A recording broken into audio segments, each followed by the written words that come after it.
You're listening to San Diego's election headquarters. Unicorn Jewelry and Watch Boutique brings you tonight's debate of the 3 Republican U.S. Senate candidates on News Radio 600. KOGO.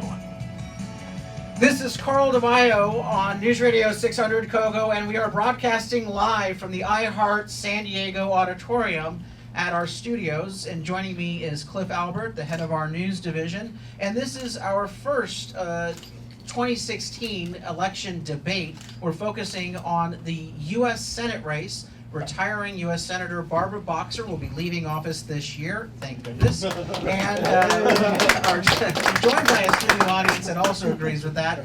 And we have the 3 Republican candidates for this position joining us on stage. We have Assembly Member Rocky Chavez from San Diego's 76th Assembly District joining us. Businessman and mediator Duff Sondheim. And businessman Tom Del Boccaro. Now the rules are, Cliff Albert and I will be asking questions. Candidates will each have 1 minute to respond. They will be allowed, at the discretion of the moderator, a 30-second rebuttal. We will also, from time to time, ask 30-second responses on follow-on on various topics. Before we begin, however, I would like to yield the floor to Assemblymember Rocky Chavez, who has a brief announcement. Well, thank you very much, Carl, and thanks for everybody being here.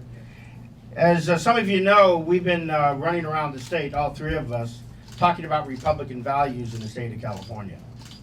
And it's so important that we as Republicans win this seat, because if we do not win it, it'll go to a Democrat conceivably for 2 to 3 decades. So this is a very, very important race. And Carl, thank you very much for bringing all the media here. We have all the, the LA Times, I know the SAC-B's watching it, the Union Tribune, and a number of your television channels.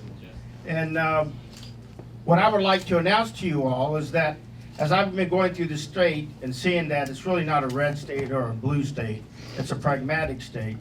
And we need to have leaders who will step forward and discuss the real issues. Today I was listening to Hillsdale discussion by Hewitt on the Lincoln-Douglas debates, and I was thinking about coming here on that. There the format was actually a 1-hour discussion, a 90-minute follow-in, and then a 30-minute follow behind that with no moderators interrupting either one of Lincoln or Douglas, because they could talk substantively of the issues that count. Hopefully we'll have that in the state of California. This is an important race. I've given this a great deal of thought and prayer with my wife and family, and I think the best role I can fill for the Republican Party in moving the agenda forward, which I've been involved in since 2001, is to run for my assembly seat in the 76. I'm not going to be running for the United States Senate, and I'll leave the field right now. Thank you very much. Rocky Chavez breaking the news that he's dropping out of the U.S. Senate race. Let's give a round of applause to Rocky Chavez for his service. Not something to be expected, I guess. No, not at all. And Rocky Chavez will be, as he just announced, and this is news being made live on KOGO, he will be running for his existing State Assembly District 76 right here in San Diego. All right, well, let's go ahead and get started with the debate. Cliff Albert and I have prepared questions. Gone, huh? Before we even begin. Well, talk about clearing the field, guys. You're that good of a debaters. But Rocky really has done a great job for the state. He served in the Assembly, but also served as part of the Veterans Administration and served in our military. So Rocky's been a real, true public servant for a long time. All right, thank you very much. Okay, let's get right into the issues. We are limited on time, so let's start with an important issue right here in San Diego, as we are a border city. Gentlemen, please tell us, what is your plan to deal with the impacts of illegal immigration, particularly how would you secure the border? And again, you have 1 minute to respond. Let's go first with Duff. Well, I think that it's really important that we use modern technology to full advantage. My son used to be a football coach at Stanford, and what they would do is they would study film, and then based on formation and one person's first step, they were able to tell with a pretty high degree of certainty where those players were going to go. We need to bring that modern technology to our border. We need to have drones, we need to have sensors, we need to have big data so that we can judge where people are coming and make sure that those incredible border patrol go to those places where people may be coming across. Because until we take control of the border, until the American people have confidence that that border is secure, they're not going to have confidence in the other aspects that need to be done with respect to immigration. All right, Tom Del Caro, same question. What's your plan to deal with illegal immigration and secure the border? Carl, thanks for having this debate. I think this is great that Jeff and I get to sit together. I think there is qualitative differences both on policy and strategy for us, so I'm excited to be here. I released my plan this week and the Daily Caller. You can get it at tomdell.com. I think we need to take a new approach to immigration altogether. We're in gridlock now. That's in large part because Republicans are seeking a comprehensive bill that is beyond our reach, is not going to happen, and quite frankly, those mega bills, we find stuff in there like Nancy Pelosi warned us that we don't like. So my approach is different. I think the Republicans should no longer seek a comprehensive immigration bill. I think what they should do is concentrate on the national security aspect of this that can unite all Californians, quite frankly, all of America. And they should start with visa reform. You know, you often hear, what are you going to do with the 12 million people? Well, that's a misleading figure. The truth of the matter is that up to half of those, so 5, 6, 7 million, depending on how many are here on visa overstays. And there is no agenda, there is no constituency for visa overstays. So let's start with a bill. 90 days they have to leave. If they leave voluntarily, they can take their stuff. If they don't, Cliff Albert, your follow-up. Well, just in a follow-up to each of you, if you each are elected to the U.S. Senate and you're serving there in Washington, and a bill comes before you for a path to legal citizenship, legal status as part of an immigration bill, which way would you vote? Duff? So I would vote for a pathway to legal status, and I have provided that online, and if you go to my website, sondheimforsenate.com, you will see it there. But I believe it needs to be strict, and it needs to be strictly enforced. So you have to apply for that citizenship, you have to pay a fine, you have to have not committed a crime, you have to be employed, and then you are here on a probationary period for 10 years. And if during that 10-year probationary period, you stay employed, you learn English, you don't have a criminal charge, then at the end of that 10-year period, I would say you could have permanent legal status. And those people that don't comply with that standard, they need to be deported. All right, and again, 30 seconds are on the responses. We're going to give you a minute because that was a minute response. Go ahead. Sorry. No, I think it wasn't your fault. It was ours. with all due respect, I think the question is the path to more gridlock. We have to start somewhere. 5, 6 million people are on visa overstays. What we need to do is start finding where these people are, give them 90 days. If after 90 days they're still here, then not only do we find them because we allocate resources to that, we begin to deport them. There is no constituency for visa overstays. Let's stop thinking we can solve the whole problem at once and start somewhere. The woman in San Bernardino simply lied on her visa application about her address and nothing was done. So if you're going to go for everything at once, we're going to go nowhere. Let's start with visa reform. Okay, real quick, yes or no answers on this one. Okay. Do you believe that we should temporarily or permanently end the... Well, you're giving me a choice there, so temporary, okay. Okay. And end, either permanently or temporarily end the Syrian refugee visa program. Duff Sondheim. We should stop it until we get control of who's coming into the country and know who's coming into the country. All right, Tom Del Caro. Correct. This is Chris Christie's best point. If the FBI director can't vouch for our visa system, and he cannot, and I have a plan to address the visa system, then we need to pause until we get our act together. All Carl, right. let's take a break here before we get to the next question. You're listening to live coverage of the U.S. Senate Republican candidate debate here on News Radio 600 KOGO. Let's check traffic now, and here's Cal Walker. From the San Diego Hunter Dealer Traffic Center, delays in the South Bay today. Do you think we'd actually end that? Yeah, I can. We actually came in early. We don't want to get and it's down to the 94. Oh, you got something, I can hear you. interesting cooking there, huh? North as well with a tangle on the shoulder via the Lamont 85. Correct. So right now, we just went through immigration. Noise volume okay? Next question is going to be ISIS and terrorism, Brought to you by John Penny of Blind. followed by Obamacare. Short time update, like 26. So for the Hey, next it's one, Carl back here in the debate room. There's no debate about unicorn jewelry. I talked to people all the time that have that's why I pre-record these. He fixed my watch in no time flat, got me back out there. and they have an amazing selection. There's a special offer as we get close to Valentine's Day this weekend. Save up to 50% off of some of their selection of jewelry, watches, earrings, rings, bracelets, pendants, and so much more. They have an amazing service, and of course, you can also create custom jewelry. How about that news with from some of their Rocky? watchmakers. Unexpected, huh? This is an amazing family-owned operation, 33 years. Wow. The 15 freeway on Bernardo Center Drive. Fred Misery. He called me at is noon today and I amazing, said, why don't you still community come and just member, share the he takes stage care of and make your people. announcement? Oh, Carl, you're the showman in me. I'll keep the secret. Don't tell anyone till 5. Well, you did keep the secret, that's for sure. You didn't know that? Radio Nope. 600 KOGO on the latest. I thought you were Emotional week, emotional night, and a nice just beginning. I look forward to celebrating with my friends and family. News Radio 600 KOGO. We're back now, right? Carl, you take it. You're I don't listening hear to anything. San Diego's election. I don't hear anything. Unicorn Jewelry and Watch Boutique brings you tonight's debate of the 3 Republican U.S. Senate candidates on News Radio 600 KOGO.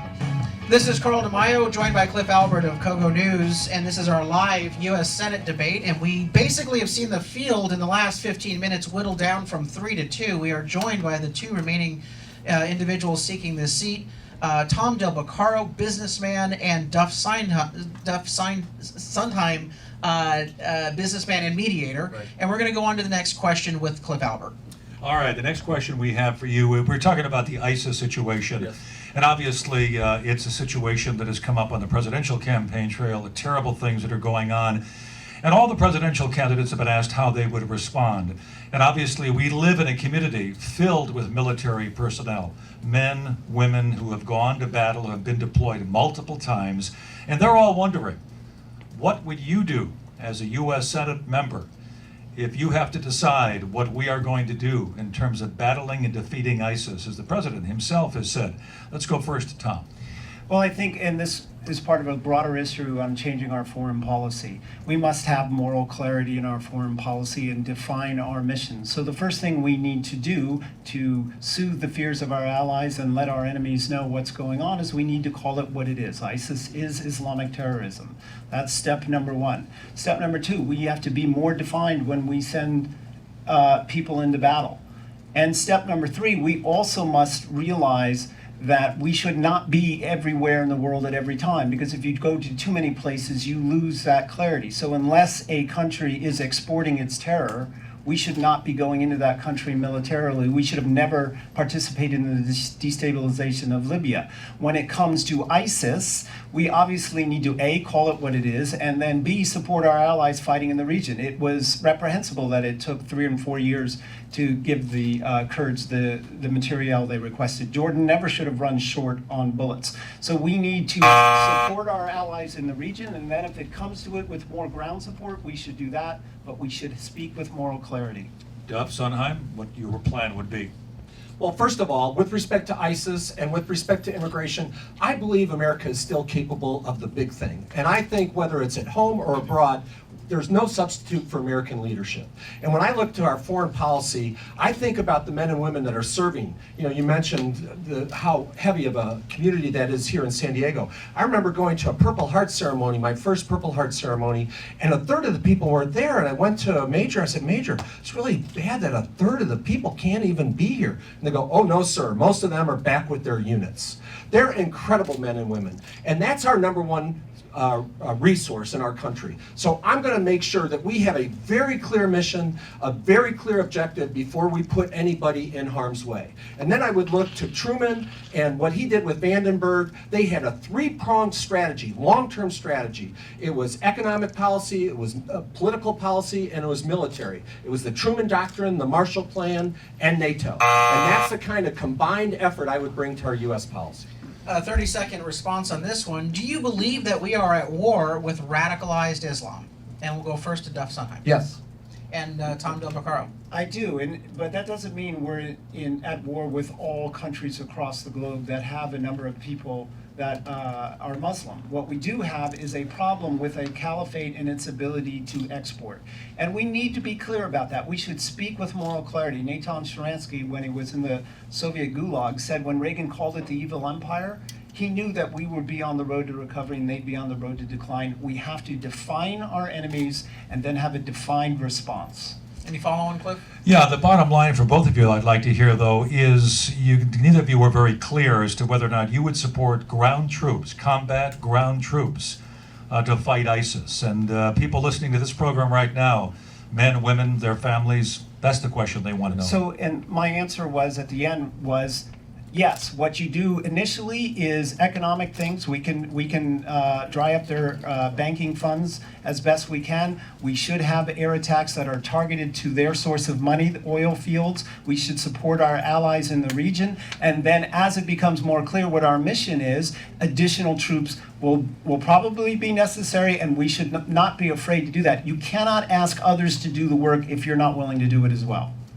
So my answer would be, obviously you need to leave all options on the table, but I would be reluctant to provide a large number of troops at this time because I don't think there's the clear strategy that I said I want to have in place before I put our men and women on the line. And I don't see that, especially with this president. Heck, he draws red lines and people cross it with impunity. So before I tell the men and women that are going into battle, and I'm going to have to go to those parents and say that their kids died for something that we believe in, I need to understand what that is. And under this president, we don't have that strategy. So am I open to that possibility if there's a positive strategy? Absolutely. But under this president and the policies in place now, I don't think I can look the parents in the eye and say, you did the right thing by putting your kids at risk. All right, moving on to the topic of healthcare reform. This week, the California State Legislature seems to be moving closer to enacting a special Obamacare tax on health plans in the state of California. They say it's because of Obamacare.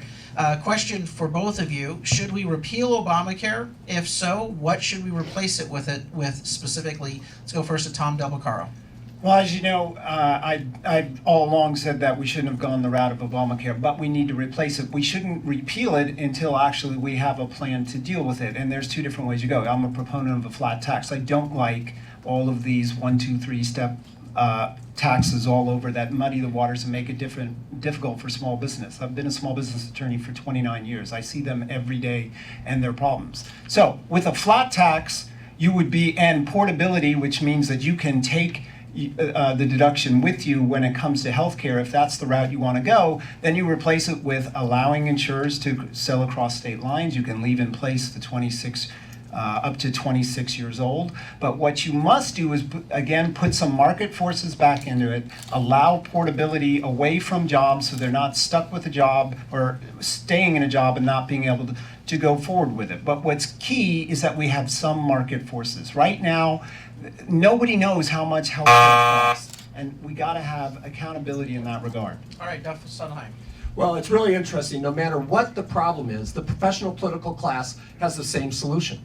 They need more control over our lives. They need more money, right? We were promised, okay, pass Obamacare. We're going to take care of you guys. The website didn't work. The amount that we're paying in insurance premiums is going up. It's totally out of control. So I would totally replace the system with a completely new system because that's a 1930s style centralized federal system. We've learned something in the last 80 years. And with technology, we can shift that power away from Washington to the doctor and the patient. And we can then track it with big data to make sure that people are getting the health care they need.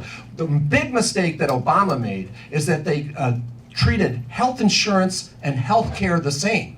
And let me just point out the difference. Like if you have your insurance card for your car, you use that in case you get hit. You don't use your insurance card to go to the gas station to get gas. And that's why we're seeing this program's going to fall apart because they didn't make the distinction between health insurance and health care.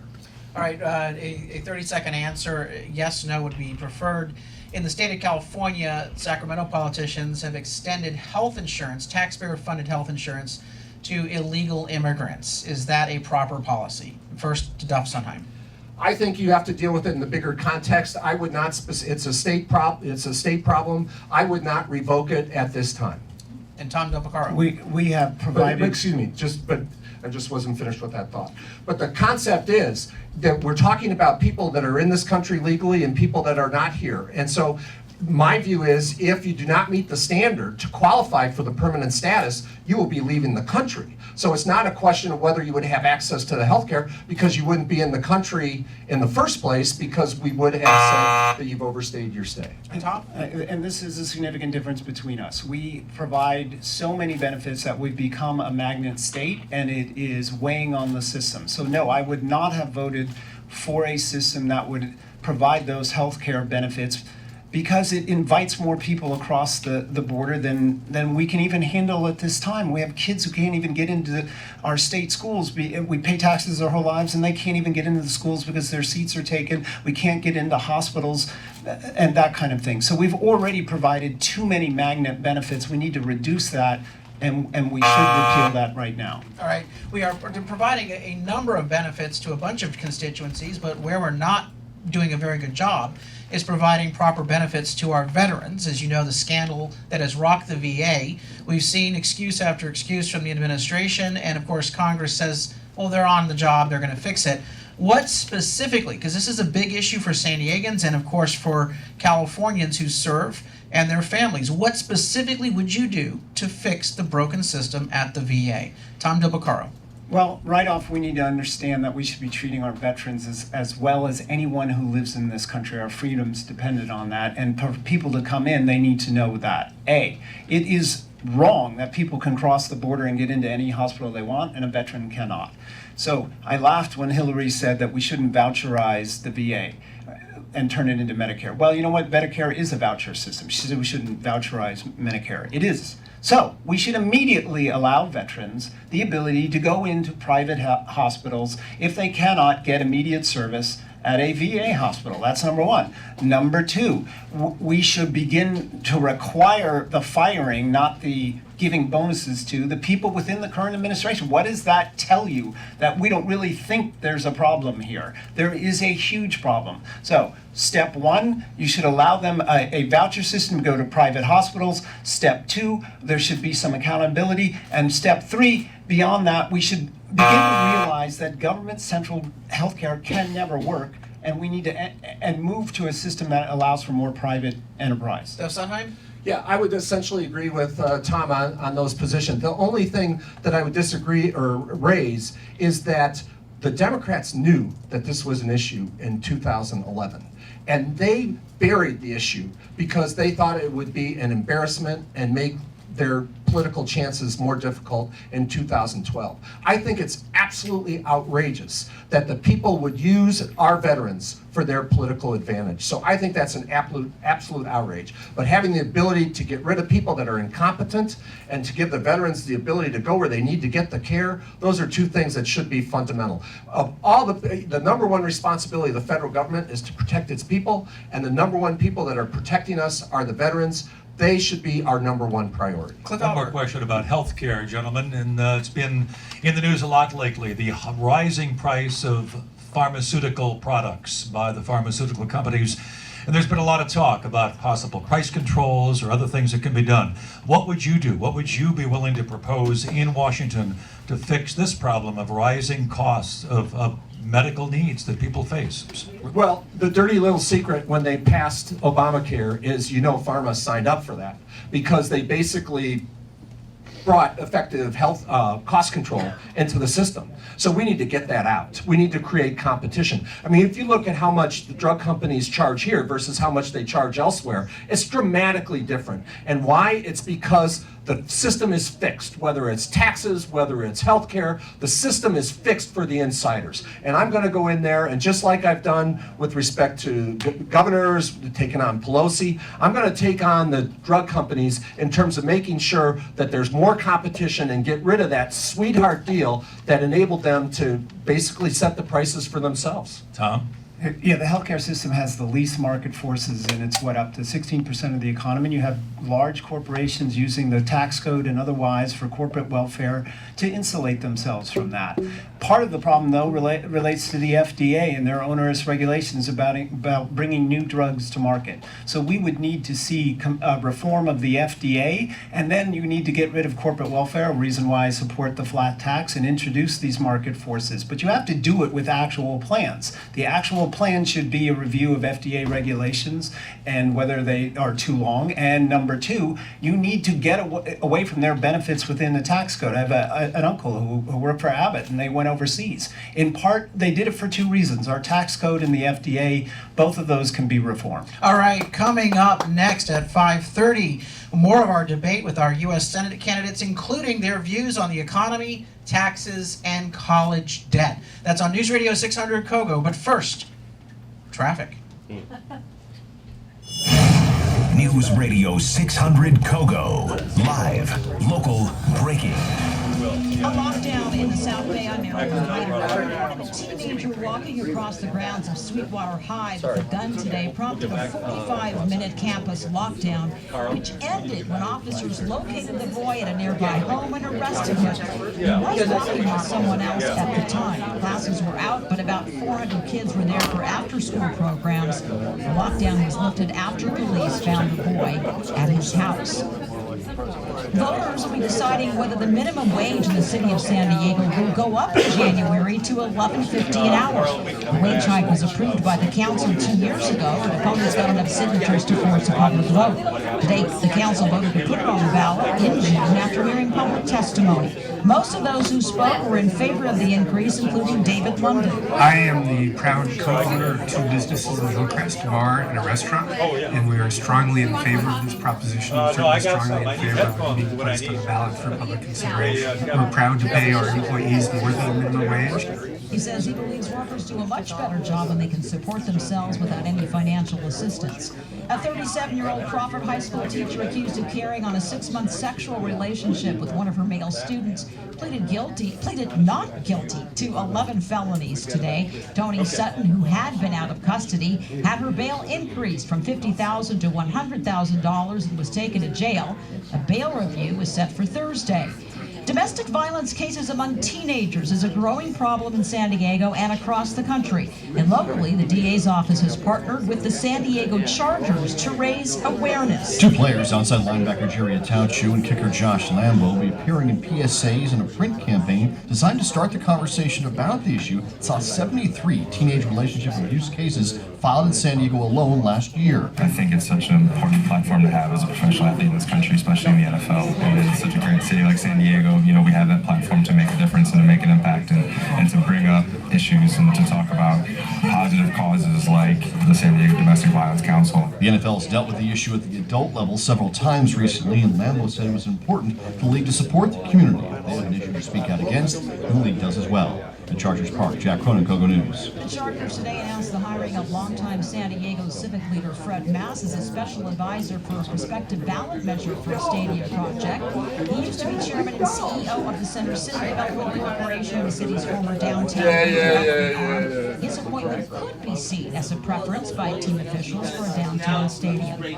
And this week, thousands of military families are making preparations for a deployment. More than 4,500 sailors and Marines from the San Diego-based Boxer Amphibious Ready Group and the 13th Marine Expeditionary Unit are scheduled to deploy Friday to the Western Pacific and Middle East. KOGO News Time 533. We've got traffic now with Cal. From the San Diego County Credit Union Traffic Center, expect some delays headed home to the East County on the 52 up over the hill. It starts to get busy at Genesee Avenue at the foot of the triangle out over the summit. 805 busy from the Golden Triangle over the 52 and down toward the 94. That's been a 35-40 minute trip today. Over half an hour to downtown on the 5 as well before it clears down near the bridge. And to downtown, the 163 from the 52 south has been slow. Traffic brought to you by your San Diego Mazda dealers. Mazda 6 with SkyActiv technology, named 2016 Editor's Choice family sedan by Car and Driver. Mazda, driving matters. Learn more, visit MazdaUSA.com. Cal Walker, KOGO's next real-time update at 5:43. George Chamberlain here with the highest home selling authority in SoCal, Daniel Beer with Windermere Real Estate. You know, his free educational home selling workshops are coming up, and if you're thinking of selling your home in the next 12 months, it is a must-attend event. Dan. Thanks, George. It's been so great helping so many KOGO listeners successfully sell their home, and what we hear over and over is that the traditional real estate model is completely broken. At the workshops, we're going to lay out a smarter strategy than the methods used by traditional agents, and we're going to show you how to create a negotiating advantage over the buyer so that you can predictably sell your home within 96 hours of going on the market and net more money.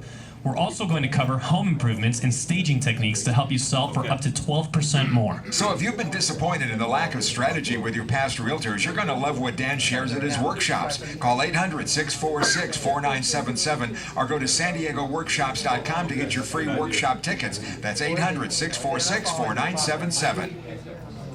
KOGO News Time 5:35 on Wall Street. The Dow down 178 at 16,027. Your updated San Diego weather. Clear tonight in the 50s. Tomorrow and Wednesday, low 80s at the coast, low 90s inland. Right now in San Marcos, 82. Imperial Beach, 78. Downtown San Diego, it's 80. I'm Marilyn Hyder. Your next update at 6. Stay connected, stay informed on San Diego's breaking news station. News Radio 600, KOGO. You're listening to San Diego's election headquarters. Unicorn Jewelry and Watch Boutique brings you tonight's debate of the 3 Republican U.S. Senate candidates on News Radio 600, KOGO.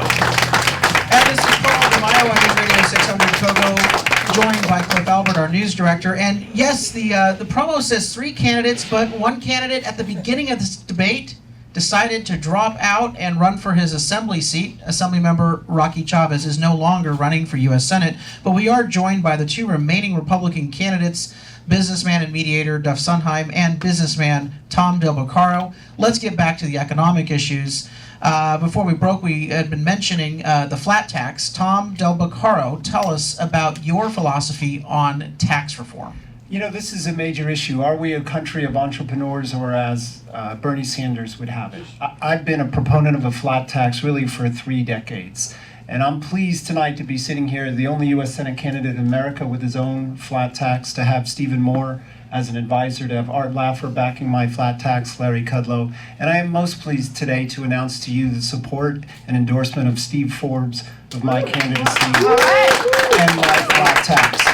He's like the father, the modern father of the flat tax. He is. We need comprehensive tax reform. We have a stagnant economy brought on by 40 years of increasing regulations and taxes at the state, local, and federal level. We need to give a jolt to the economy. The flat tax will do 3 things. A boon to the economy. 2, it means we could go to Washington and reduce some portion of the federal government, the IRS. Anybody here against the bigger IRS? And number 3, we need to get away from class warfare. And the only way you can do that is to expand the economy. When the economy is fixed, you get people saying redistribution and blaming each other in society. That's not how America was built. That's not how Reagan did it. And I'm a big proponent of a flat tax. Duff Sondheim, tax reform, your philosophy. Well, I think we need to lower the marginal rates. We need to dramatically simplify the process.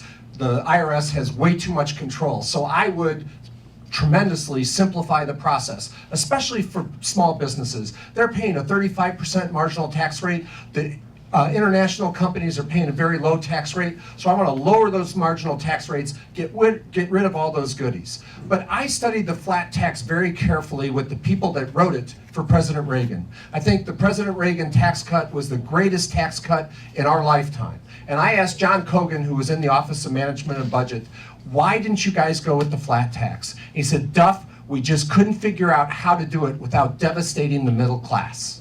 Because you need that extra, at least 2 tiers to be able to get enough money. Otherwise, the rate to keep it relatively revenue neutral has to rise so much that it's totally devastating on the middle class. So they refused to do it in 1983, and then they refused to do it again in 1986 because it had such a devastating effect on the middle class. A real quick 30-second response from Tom Del Beccaro. I'm pleased to have Art Laffer, who helped design the tax cut, Stephen Moore and Larry Kudlow behind me, and Steve Forbes. That's actually not correct as an economic principle. What happened in the last 7 years is that the bottom 90% of America, meaning almost all of America, has lost lost $1,600 in income because the economy is not growing. That's what hurts the middle class. What created the middle class was economic growth in the late 1800s and up until the 1930s. So tax reform does many things. It ends corporate welfare, but it expands the economy. Without an expanding economy, you cannot have a healthy middle class, and that's why the flat tax works. So Laffer made that argument to President Reagan, and he rejected it because, again, it had too much of a negative impact. Clearly for simplification, but if you don't have two rates, if you don't have a progressive tax rate system, it devastates the middle class. Both of you are talking about lowering the tax rate. Obviously, it's a target toward helping the middle class, which is a big issue, obviously, among U.S. Senate candidates and presidential candidates. What about the issue of trying to attract the Republican candidate for U.S. Senate here in California, trying to attract more minorities, more non-Caucasian people out there who vote in this state and all across America? What do you think that you and the Republicans need to do to attract more of those voters? Tom? Well, two things. You got to have a message, and then you've got to reach them. The message should be economic prosperity. You know, the issues of healthcare, economic prosperity are tops on their list. It's not just immigration. That's number one. When I was state party chairman, I had an aggressive outreach volunteer program, mind you, and I was the first chairman in the history of the United States to have a Univision town hall. And we did it. I was told not to do it. It was too risky, and Univision won an Emmy. They did two with us, and then the RNC did it. Here's the notion. If you wanted to borrow sugar, would you borrow it from a stranger or your neighbor? Everybody says neighbor. Voting's the same. If you have no relationship with a group of people, it's going to be hard to convince them with just mailers. We need to develop a relationship with them, and we need to offer them better policies than they're getting from the Democrats. And economic prosperity, a comprehensive water plan, these are the issues that they're caring about in addition to immigration. So have a policy, be specific, and talk to them. Well, I have a record of success in this community. When I was chairman of the party, I hired 60 full-time people that went into East San Jose, went into the barrios, and we ended up getting 39% of the Hispanic vote in 2006. So I know how to reach out to them and to be actively engaged on the issues that matter to them. I formed an organization called Link, where I spend a lot of time in the Latino community.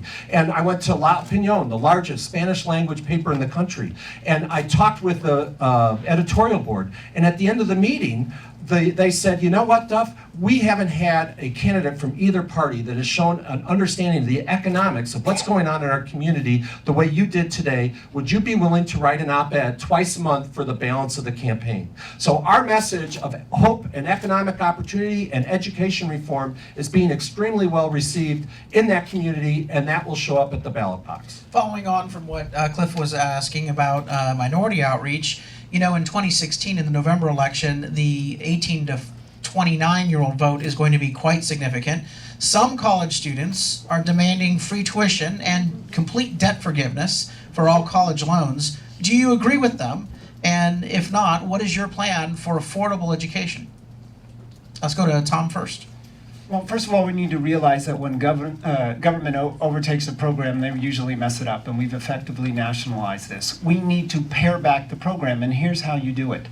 Harvard, which has tens of billions in endowment, should no longer be getting students with student loans there, and we pay for it. If in fact you have a situation where a student wants to go to Harvard, you know what we should do? Harvard should pay for them. So we need to pare back the program. You can't subsidize it and expect expenses to go down. That's number one. Number two, we need to go back to the actual rules when banks helped students instead of being subsidized through the government to do that. So we need to reduce that program so that it's truly for the needy, not for those going to a lot of these schools where they don't need it. And of course, we can't make everything free, because when everything's free, everything's very expensive. And before we go to Duff Sondheim, let me just say, classy act by Duff Sondheim. Tom's microphone went off mid-debate, and Duff said, "Here's my microphone." Give him a round of applause. That's amazing. Talk about a great campaign for both of you. All right, Duff Sondheim, how do you deal with the college loan issues in the country? You know, somebody once said, if you think it's expensive now, just wait till it's free. And, you know, it's ridiculous to propose that because costs will just go through the roof. And frankly, again, it's helping the people at the top. You know, the people at the top are the ones that can afford it. So what we really need to focus on is not how much people are paying for it, but how much it's costing. And we have a system that is totally out of date. Our education system has a school year designed for an agricultural age. It has a school day designed for an industrial age, and it has curriculum and accountability standards unfit for any age. We need to get out of the 17th century and into the 21st century and get those costs down. And we can use modern technology to make that happen. All right, so I'm going to focus on reducing the cost. We do have to go on to our next question. I know it is, but there are other issues as well. Because that drives up the cost. Okay, we're going when on you put so to much our government next money issue. All right, real quick response, no more than 30 seconds. Do you support the bullet train Duff Sondheim? Absolutely not. We need to take, look, we have a health emergency in this country. In this, especially in the state of California. Hillary Clinton's making a lot out of the fact that 100,000 poor people in Flint are suffering because of excess lead. That's a big problem. But in California, we have millions that are facing excess lead, excess arsenic, excess uranium, heavy metals. Millions of people. Our number one problem needs to be our number one priority. We need to stop the high-speed rail and start funding water projects immediately. Tom Del Beccaro, high-speed rail. I'm against high-speed rail. Jerry Brown should be a good son and secure his father's legacy by completing water delivery systems for the rest of the state. This is a luxury way beyond what we need. I shouldn't have to tax my neighbor to get down to San Diego from where I live in Northern California. Southwest is just fine. Coming up here on the debate you're listening to here during the DeMaio Report here on News Radio 600 KOGO with the Republican candidates for U.S. Senate. Two issues coming up, among others, sanctuary cities and Planned Parenthood. Don't go away. But right now, let's check traffic with Cal Walker. From the San Diego County Code Union Traffic Center, busy ride out to the East County on the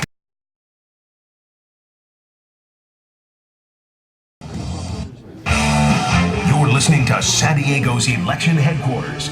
Unicorn Jewelry and Watch Boutique brings you tonight's debate of the three Republican U.S. Senate candidates on News Radio 600. KOGO. Cliff Albert along with Carl DeMaio. Two of the three candidates are here with us as we continue this debate during the DeMaio Report on this afternoon. Tom Del Beccaro and Duff Sondheim are here. Rocky Chavez announced at the beginning of this hour that he is pulling out of the race and will not run for the U.S. Senate and will instead seek to stay in the state assembly. And here with us now, Carl DeMaio with the next question. All right, we're going to do some 30-second responses on these. There have been proposals to eliminate funding at the federal level for Planned Parenthood. How would you vote in the U.S. Senate on that question? Let's go first to Tom Del Beccaro. I would vote to defund it. Most of what Planned Parenthood does relates to abortion services and/or giving money politically. Taxpayers should not be taxed for that purpose, and so we should defund Planned Parenthood. I agree. It's a subsidiary of the Democratic Party. We should make sure that in the transition that women's health is not adversely affected, but we should begin that process immediately. All right, several Republican candidates for president, gentlemen, said they will take away funding, speaking of funding, from sanctuary cities. And we've heard a lot about that in recent days. Do you support defunding sanctuary cities? Duff? Yes, I think we need comprehensive immigration reform, and part of that would be to get rid of the sanctuary cities process. You know, in San Francisco, there was a woman that was killed, Kate Steinle, by somebody that was deported 5 times and convicted of 7 felonies. And the listeners need to understand what's at stake in this election. Kamala Harris said that that person should be allowed in the United States. If you commit a crime, if you've been deported, you should be out or in jail. And so I'm very firm on this, and we really need to take a strong stand to get this under control, because without it, we have no respect for the rule of law. Tom?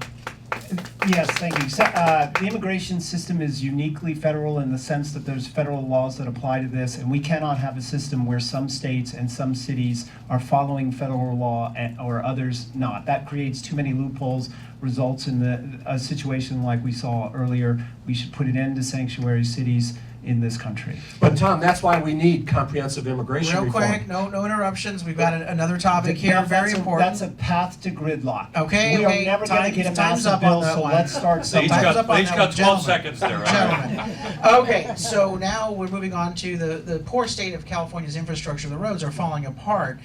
There are numerous proposals in Washington to raise the federal gas tax, and they promise they'll use that to fund infrastructure. Will you support an increase in the federal gas tax? And if not, how do we pay for infrastructure? Duff Sondheim first. Well, in California law, in California alone, we tax the taxpayers of California $10 billion a year to take care of our roads.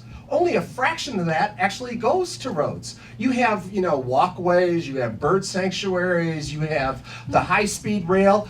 By one estimate, 26 cents on the dollar actually goes to roads. Let's first take the taxes that are supposed to go to roads, put them to roads, and then see where we are. Tom. Thank you, Carl. This is another major difference between Duff and I. I took the no new tax pledge, and I intend to honor that. We do not need an additional tax to pay for what they should be doing to begin with. That's within their existing power to do so. I'm sorry, I wasn't in favor of it, I opposed it. And yes, but I oppose it on principle. We should have a no new tax pledge. There's $3.2 trillion in revenue that goes into the federal government, yet their deficit is 3 times the size that Reagan faced. I don't and understand. I don't understand why you won't take the no new tax pledge. Well, it's the difference between intention and results, Tom. I mean, you've never saved anybody any tax money. Just a sec, I'm going to answer your question. Where I have saved the taxpayers of San Jose $1 billion by pension reform. So, I don't need to take a pledge because I've done it. The person that goes to bed hungry knows the difference between intentions and results. I don't need to take a pledge on being fiscally responsible. I helped save the taxpayers of San Jose Take back $1 control billion. here before we go off No, record. Duff, I think it's great that you're taking credit for what Chuck Reed did. No time for you right now. But just to clarify, are you yes or no answer? Are you for or against raising the federal gas tax? I'm against raising All the right, federal just to gas clarify, I But, wanted to but make sure that Carl, was let's clear. be clear. The tax pledge isn't about Duff. It's about sending a message. This race that issue isn't about Duff. We need to stand together as what almost all Republicans Going do back to as Cliff Albert, against. Cliff's got an audience All right, I question. tell you what, I think it's time to ask the question about who you are and the kind of people you are. Much has been said in all campaigns, especially this year, where voters in California across the country are looking for people who are true to what they say, people who they can believe. We've seen the attraction of so-called outsiders to politics because they simply have lost trust in politicians, in career politicians. How can you assure the voters of California that you will represent them, that you will be true to your word if you are elected to the United States Senate? Well, because I have such a strong record of having done so. We accomplished big things. When I took over the chairmanship of the party in 2003, I said we were going to change things and win elections. We won 4 statewide elections. When we took on redistricting reform, we took on Nancy Pelosi, and we did the redistricting reform. We did the pension reform. I've done the education reform. So, and my wife just renewed my lease for a 32nd year, so I can only get a year-to-year lease. But I've been one that has always kept my commitments, both personally and professionally, and I have a strong, and that's why I have the support of people like Kevin McCarthy, George Shultz, Governor Wilson, Ashley Swearingen, leaders all up and down the state, because they know they can count on me to keep my word. They can't always count on me to agree with them, but they can count on me to keep my word. Tom? I've been fighting for tax reform for the better part of 3 decades. There's nothing about me that's going to show up tomorrow and suddenly I'm going to decide that we need something other than a flat tax. That's essential that we grow the economy. You know what? My views are all online. All of my plans are there. I've been writing for well over a decade in respected news sites, from Forbes to Washington Times. I've taken these positions and I've been solid with them, and I'm willing to take the no new tax pledge because I know it doesn't say just about me. What it is saying to the American people, we are standing up to government. You don't just, if you have a $600 billion deficit off record $3.2 trillion in revenues, I'm going to take the pledge and say, I'm not going to give you any more taxes because you can't do your job with the money you have, and we all should be sending that message. That's what the pledge is about. It's not about the candidate, it's about standing together. All right, the closing statements, the format we'll have here, 1 minute for each of you, and we'll start with Tom Del Beccaro. The question is, as people are walking into that voting booth, what do they need to know about you before they cast their ballot? Tom DeLaCaro. I'm the pro-growth candidate in the race. I have Americans' titans of economic reform in Steve Forbes, Larry Kudlow, Stephen Moore, and Art Laffer backing me because I support comprehensive tax reform and take the no new tax pledge. You can count on me for being that advocate. I am the one with the most specific plans. I'm the only U.S. Senate candidate in America with his own flat tax because I want you to know exactly where I stand on the issues. I am the only one with that immigration plan that will break the gridlock. The question is, though, what do we stand for as a candidate? Do we want to be, and I think Duff is clearly someone who believes that you should be closer to the Democrats on issues in this state, and I don't think so. I think we should offer better policies than what the Democrats are offering. And we can break the gridlock by doing that, by offering pro-growth policies, by having a comprehensive water plan. If you mix those things together and say to voters, we can do better, they're willing to listen. Thank you. And Duff Sondheim, your closing remarks. You know, America used to be the land of opportunity. And in California, we called it the California Dream.